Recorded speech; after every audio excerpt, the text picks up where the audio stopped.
Grace Miller was down to her last 7 crumpled dollars when the cashier announced the total. Her twins whimpered in the stroller. The line behind her hissed impatiently.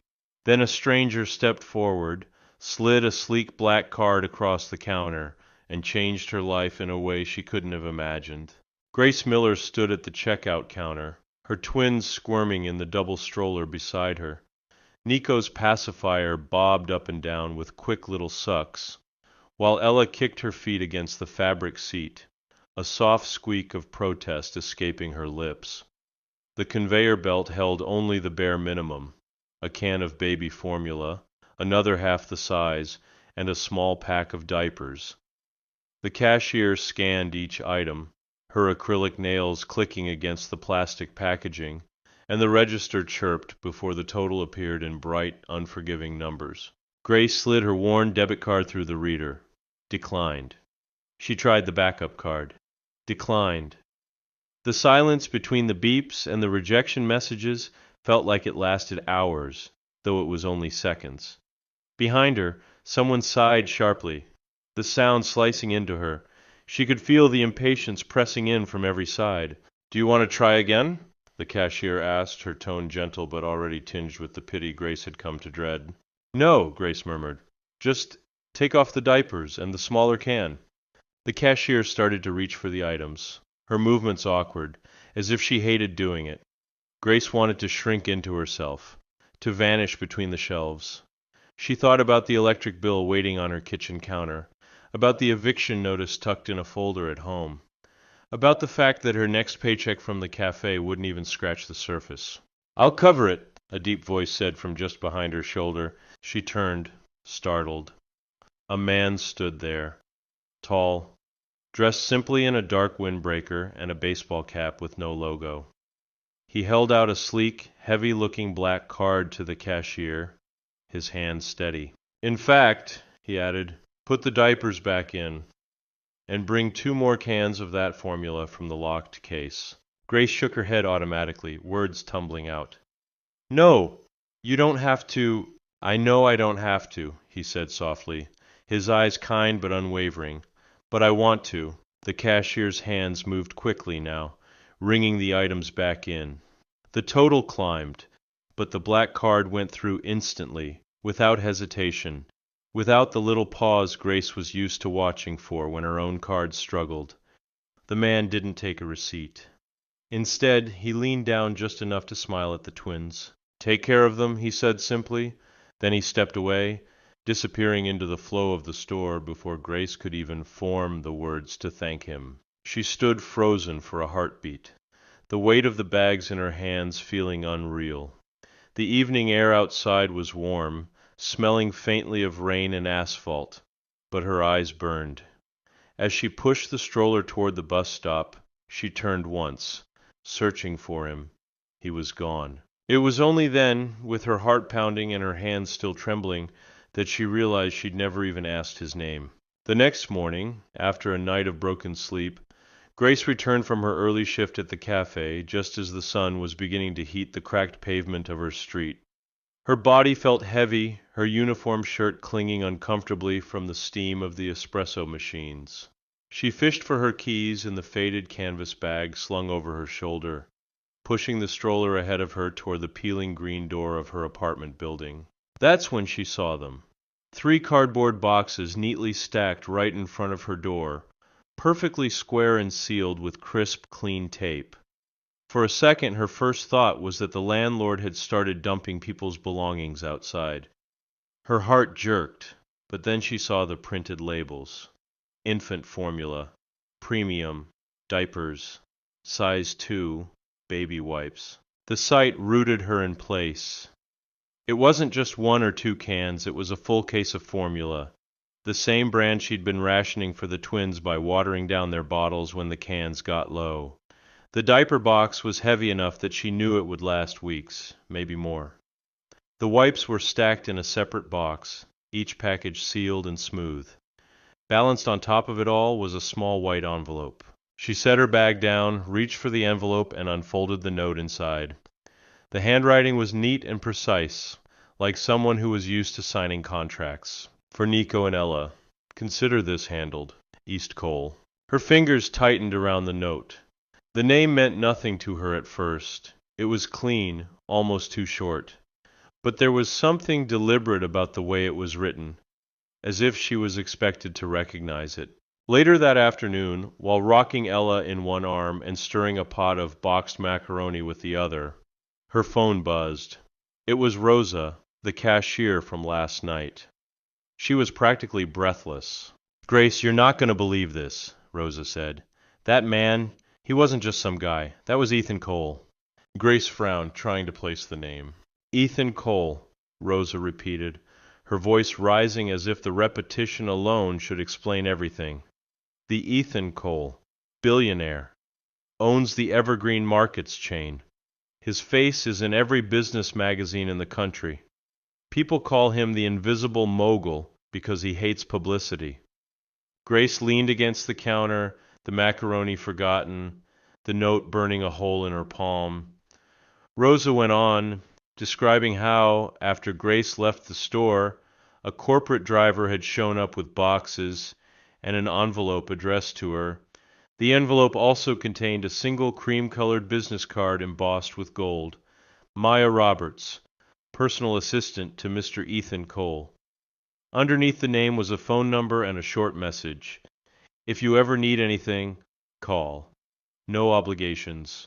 "He told us to make sure you got it," Rosa said. "Said it was personal, not charity. Said you didn't owe him a thing." After they hung up, Grace stared at the card on her kitchen counter. It gleamed faintly under the flickering light, the gold letters almost taunting her. She wasn't the kind of woman who called billionaires. She was the kind who saved the extra ketchup packets from the cafe so she wouldn't have to buy condiments. She told herself she would never dial that number. She told herself she could handle it.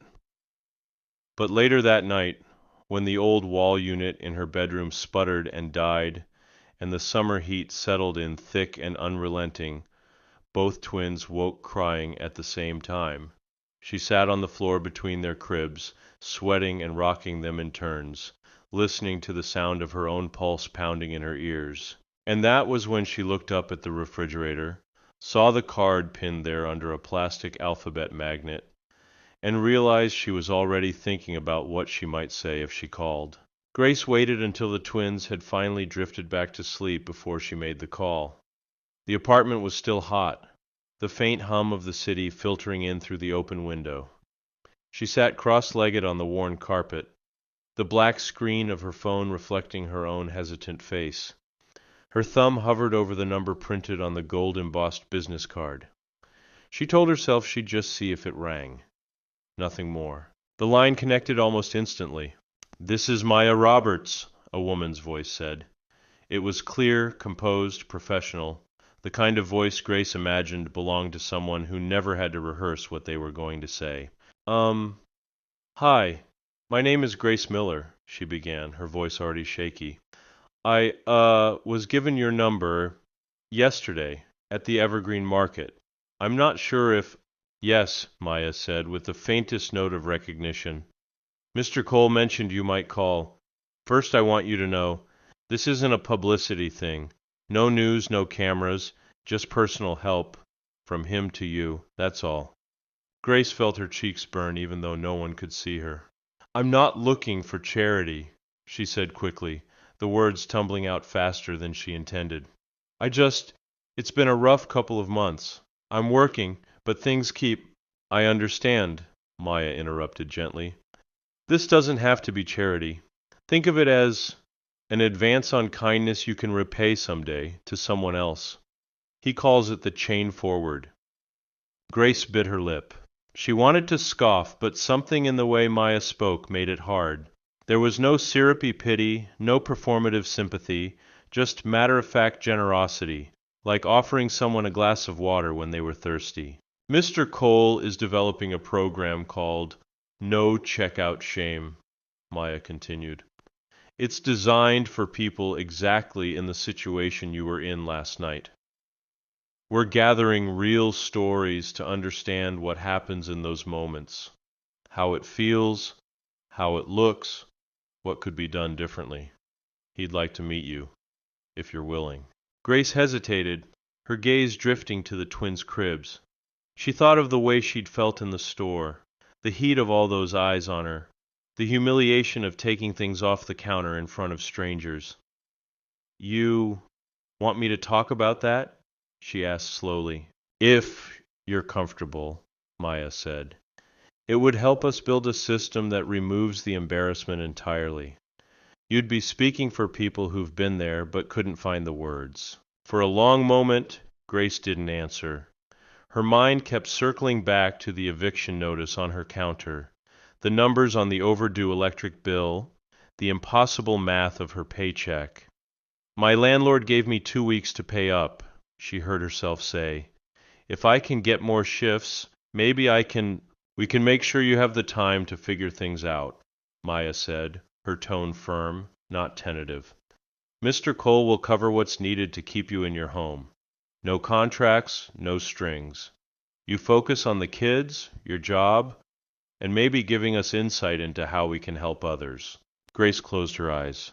The offer felt dangerous, not because it sounded bad, but because it sounded like relief, and relief was something she had trained herself not to expect. After a long silence, she exhaled. "All right," she said quietly. "I'll meet him." When the call ended, she set the phone down and leaned back against the wall. The room was still unbearably warm, but the air felt different somehow. Not lighter, not yet, but as if, for the first time in months, she might be able to breathe all the way in without her chest tightening.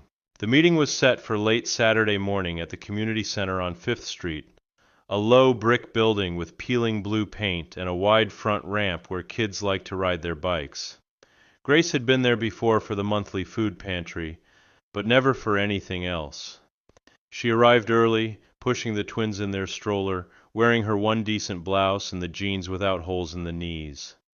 The smell of brewed coffee and warm bread drifted from the kitchen down the hall, and the soft murmur of voices echoed in the multi-purpose room where folding chairs had been arranged in a loose circle. He was already there. Ethan Cole didn't look like a billionaire. No tailored suit, no gold watch. Just a pair of worn-in jeans, a dark Henley shirt, and sneakers that looked like they'd seen actual pavement. He stood when she entered, offering a small smile. Up close, she could see the faint creases at the corners of his eyes, the kind that come from squinting into sunlight, not from boardroom frowns. "Grace," he said, and it wasn't a question. "I'm glad you came." She shook his hand, half expecting it to be a brief, distracted grip, but it was steady, warm, and unhurried. They sat down across from each other, the twins between them, Ella chewing on the strap of her stroller, while Nico studied the stranger with solemn curiosity. "I've heard a little about you from Maya," he began, leaning forward slightly. "But I'd like to hear from you. What happened at the store? What you felt in that moment? Anything you're willing to share." Grace hesitated, fingers knotting together in her lap. "I felt small," she said finally. "Like everyone could see every bad decision I've ever made, just because my card wouldn't go through. I was counting the items I could afford, and I hated myself for it. I hated that my kids were there to see it, even if they won't remember." Ethan nodded slowly, his eyes never breaking from hers. "I know that feeling," he said. "Too well." She frowned. "You do?" He sat back, hands resting loosely on his knees. "I grew up in Ohio. My mom worked nights at a grocery store, our grocery store, eventually. But before that, she was a cashier, barely making enough to keep the lights on. My brother, my twin, died when we were 2 months old. Mom was too scared to tell anyone she couldn't afford enough formula, so she watered it down to make it last. Nobody explained to her what that could do to a baby. Nobody offered to help without making her feel like a failure." Grace felt the words sink into her like a slow, heavy tide. The twins stirred in their seats, and she adjusted Ella's pacifier without looking away from him. "Every time I see a can of formula," he went on quietly, "I think about him. About how something so basic could have changed everything. That's why I stepped in at the store. And that's why we're working on a system where no one ever has to feel that kind of shame again. Grace swallowed hard. And you think I can help with that? I think you can tell us the truth, he said. How it feels from the inside. We can design all the policies we want, but if we don't understand what it's like for you, the mother in line, the father who forgot his wallet, the caregiver choosing between groceries and rent, then it's just theory. She thought about the eviction notice at home, about the way her chest had tightened when he mentioned his mother, about how it felt to be seen without being pitied. My landlord's already sent me a final warning, she admitted. I'm trying to find a second shift somewhere, but Ethan didn't flinch. We can buy you the time you need. This isn't me trying to own your life. It's me investing in a little breathing room, for you and for your kids. And in return, you help us make sure no one else is standing where you stood that night. Grace looked at him for a long moment, weighing his words. The room smelled faintly of soap and coffee, the hum of an old refrigerator in the corner filling the spaces between their voices. She realized she was nodding before she'd consciously decided to. All right, she said quietly, I'll help. And for the first time in months, the agreement didn't feel like surrender. It felt like the start of something that might actually matter. The story leaked 2 weeks later. It started quietly, a short, almost forgettable blog post from a local human interest site. Someone's friend of a friend had told the writer about a billionaire who paid for a struggling mother's baby formula in line at an evergreen market. The piece was barely a few hundred words, no names, no photos, just the vague outline of what had happened. But then it was picked up by a larger outlet, and then another. Somewhere along the way, the headline changed. It became louder, flashier. Mogul saves twins from starving at checkout. That was when Grace's life stopped being hers alone. By midweek, there were reporters idling near the front of her apartment building, cameras on their shoulders.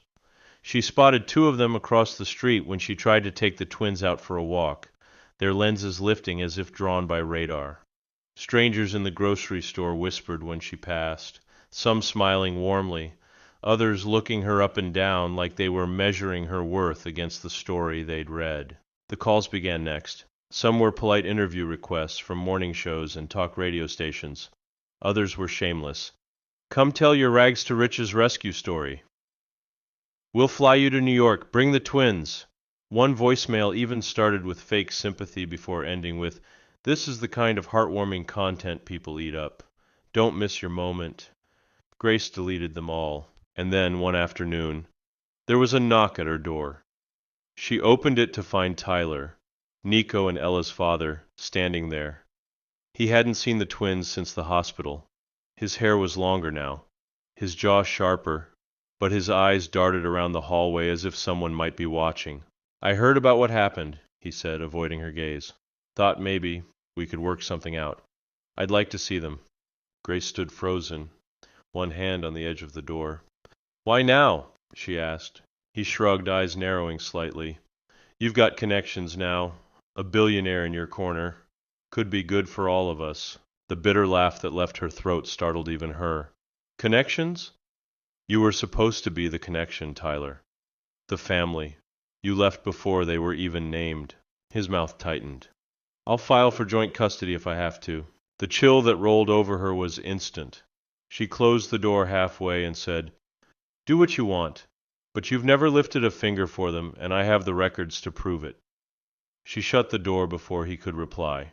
That night she called Maya. By morning, Grace had an appointment with a pro bono family lawyer from a legal aid clinic. Within a week, she had a signed document on her kitchen table stating that Tyler had no custodial rights until reviewed by the court, citing abandonment and failure to provide support. It wasn't permanent, but it was protection. Ethan never mentioned Tyler directly, but when they spoke on the phone a few days later, his voice carried a quiet steel. No one should be able to use kindness as leverage against you, he said. I can't stop people from trying, but I can make sure you have the tools to stop them yourself. Meanwhile, the public noise kept building. A grainy security camera clip from the Evergreen Market surfaced online. Ethan's tall figure handing over the black card, the flash of Grace's stroller in the frame. The comments section was split clean down the middle. What a hero versus this is all PR. Ethan ignored it. He didn't give interviews, didn't make statements. Instead, his company filed a proposal with the city council. The First Essentials Fund, a program to cover emergency purchases of formula, diapers, and milk at checkout. No questions asked, no forms, no embarrassment. It would be funded jointly by Evergreen Markets and any other retailers or banks willing to join. The proposal made headlines of its own, not because it was a grand, flashy gesture, but because it was simple and hard to argue with. Grace read the article on her phone one night while rocking Nico back to sleep. The photo at the top was of the council chamber, not of her, not of Ethan. For the first time since the story broke, she smiled at something connected to it. The noise outside might have been chaos, but beneath it, something real was starting to take shape. The council chamber was packed the day of the hearing.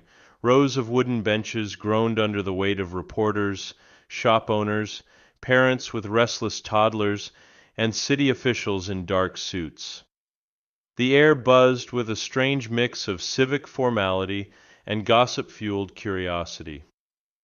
Grace sat near the front, her palms damp, the twins at home with a neighbor she trusted. She could see the nameplates of the council members lined up on the raised dais, their microphones angled like expectant ears. Her name was called first. She rose, heart-hammering, and walked to the podium. The microphone made a faint pop as she adjusted it down to her height. She didn't look at the cameras. She looked at the council members, at the people who might have the power to make this happen. "I'm not here to be the face of some fairy tale," she began, her voice softer than she'd intended, but steady. "I'm here because I was in line at a grocery store and realized I couldn't pay for the things my children needed. I had to choose between formula and diapers. I had to take items off the counter while people watched. And in that moment, it felt like every choice I'd made in my life was on display for strangers to judge." A few people in the audience shifted uncomfortably. Grace let the silence hang before she continued. "No one should have to experience that humiliation over basic necessities. If you have the ability to prevent it, that's not charity, it's responsibility. This fund could give people a way out of those moments, without paperwork, without a scene, without shame. I think that's worth your time and your vote." She stepped back, pulse still pounding, and returned to her seat. Ethan spoke last. He didn't stride to the podium with a flourish. He walked like someone who'd done this before but still treated it seriously. He carried no flashy presentation, just a thick folder that looked like it had been leafed through 100 times. "We've spent months collecting data," he said, opening the folder. "We know how many children under the age of 1 live in this city. We know how many households are below the poverty line. We know the rate of card declines for items like formula, milk, and diapers. We're not guessing." He laid out the plan in measured, concrete terms. The First Essentials Fund would be seeded with $150 million from his company, financed by diverting money they'd planned to spend on securing naming rights for a new stadium. Every participating store, whether part of his chain or not, would have a discrete button at checkout. If a card was declined on a qualifying purchase, the cashier could press the button, and the fund would cover the transaction instantly. No forms, no signatures, no questions. There are no tax write-offs attached to this offer," he said, looking directly at the council. "We're not asking for exemptions or credits. We're asking for cooperation. If this works here, it can work anywhere. But it has to start somewhere." Then he surprised even Grace. "In addition," he said, "we're launching First Roof, an extension of the fund to address housing insecurity. We've already purchased 3 multi-unit properties in this city. They'll be converted into limited equity cooperatives, meaning residents can buy their units for a symbolic dollar and pay only maintenance costs. We'll erase arrears for families who join the program and provide employment support through our partner network. This isn't a giveaway.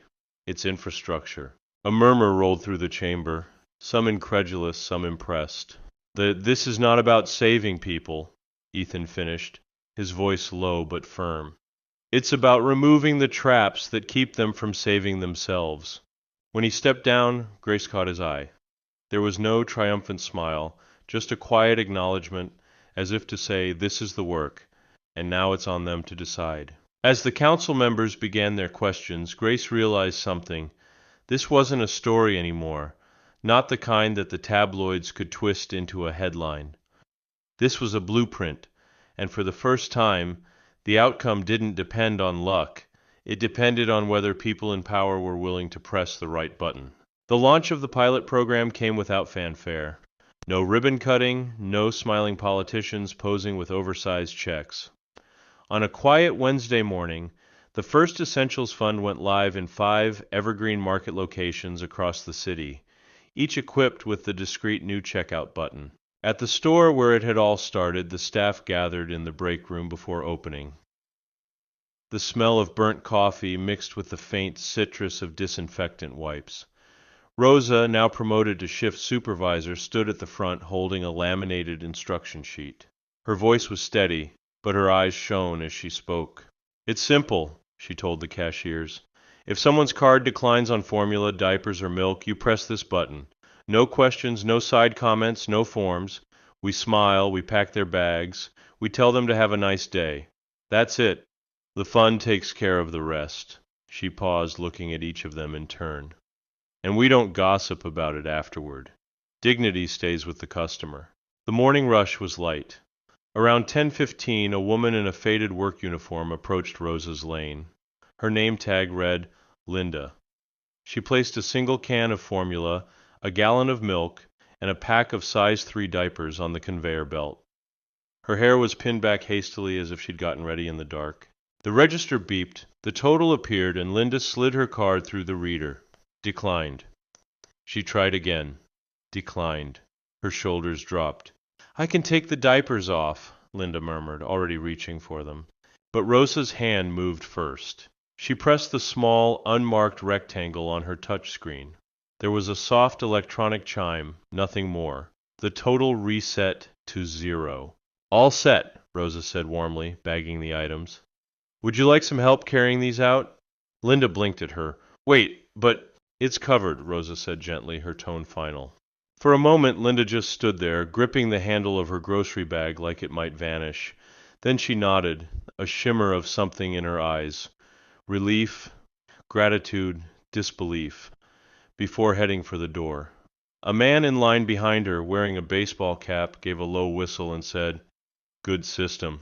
In the next lane, a young cashier watched the exchange and quietly swiped at her eyes. That evening, Grace visited the co-op housing property that had been officially signed over to its residents earlier that day. She walked up the front steps carrying a plate of cookies, the kind she used to bake for cafe customers before she could no longer afford the ingredients. The air smelled faintly of fresh paint and summer grass. Families were gathered in the courtyard. Someone had brought a big glass dispenser of lemonade. Someone else had set up a speaker playing Motown hits. Kids ran in dizzy loops, chasing bubbles that burst against their cheeks. An older man in a worn cap leaned over a card table, explaining the new cooperative bylaws to a neighbor who listened with her arms crossed but a smile on her face. Grace spotted Ethan near the side of the building, speaking quietly with a few residents about upcoming renovations. He signed a document on a clipboard, then stepped back, letting them take ownership of the conversation. When he noticed her watching, he walked over. This place will run without me now, he said. That's the point. The button at the store, same thing. Once it's in place, the help doesn't depend on me showing up.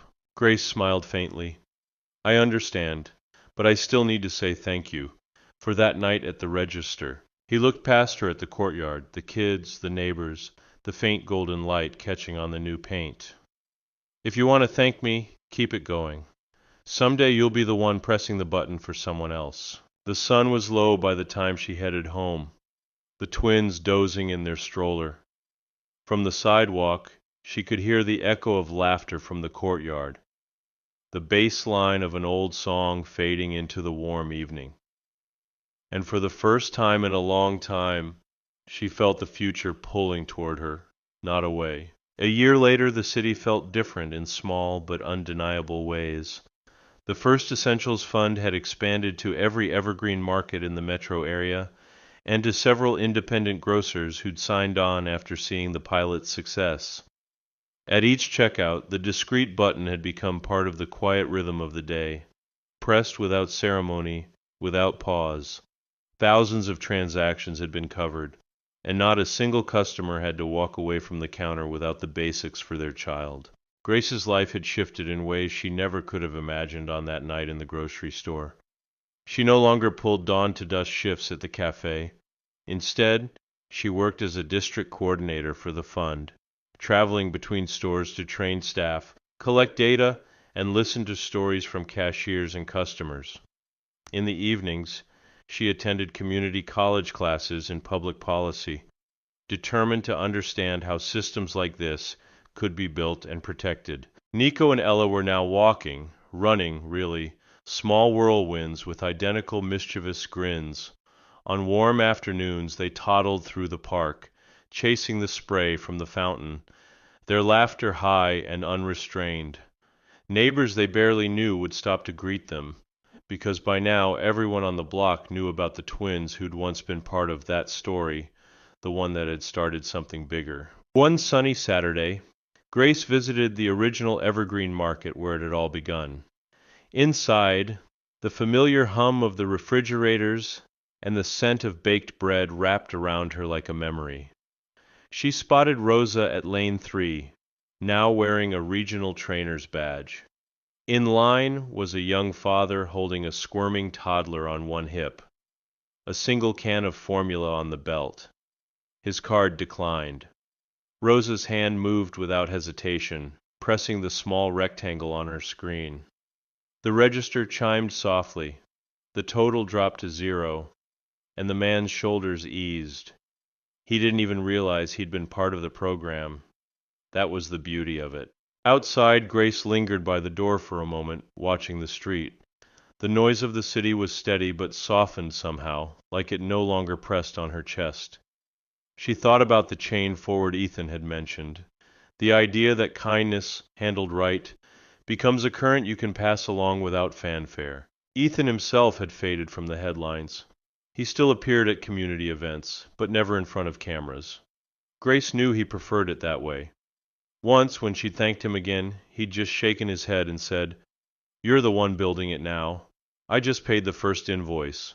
That evening, back at the co-op housing complex, Grace sat cross-legged on the living room floor with the twins. Ella fell asleep halfway through a picture book, her cheek pressed to the page. Nico rested his head in Grace's lap, his small fingers curling around the fabric of her jeans. Outside the window, the lights of the building glowed against the dark, each one marking a home that no longer feared an eviction notice. She whispered to the sleepy room, "If you ever see someone struggling at the register, you help them. Quietly if you can. That's the rule." Somewhere across the city, in some other store, a cashier pressed the same button, and the world shifted by an inch in the right direction. It wasn't magic. It wasn't a miracle. It was just what happened when people refused to let need turn into shame, and when the first act of kindness was never the last. To me, this story isn't really about a billionaire swooping in to save someone. It's about what happens when a single act of compassion is treated as a starting point instead of a conclusion. The real power here is not in the black card at the checkout line, but in the quiet, deliberate choice to turn that moment into a structure that can outlive the people who created it. What makes it resonate is that no one remains the hero for long. Grace moves from being the person in need to someone shaping the system itself.